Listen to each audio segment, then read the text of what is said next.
Hello বন্ধুরা, তো আবার চলে এসেছি আজকে নতুন একটা ভিডিও নিয়ে, লাঞ্চের মেনু নিয়ে।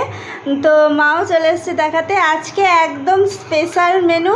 তো আজকে ভাবলাম যে এটা তোমাদের সাথে না শেয়ার করলে হবে না, তাই শেয়ার করে দিই। নাও দেখো এখানে কি আছে। প্রথমে এটা একদম লাল লাল ঝাল ঝাল করে চিকেন কষা করা হয়েছে।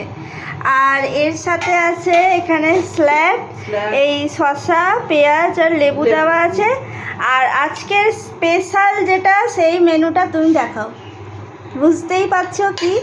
দেখাও, এই হচ্ছে সেই মেনু আজকে এটা করা হয়েছে ডিম বিরিয়ানি, তার সাথে চিকেন কষা, আর দই আছে, আর আছে তার সাথে রায়তা। তো আজকের এই মেনুটা তোমাদের কেমন লাগলো দেখতে অবশ্যই আমাকে কমেন্টে জানিও। আজকের মতন টাটা।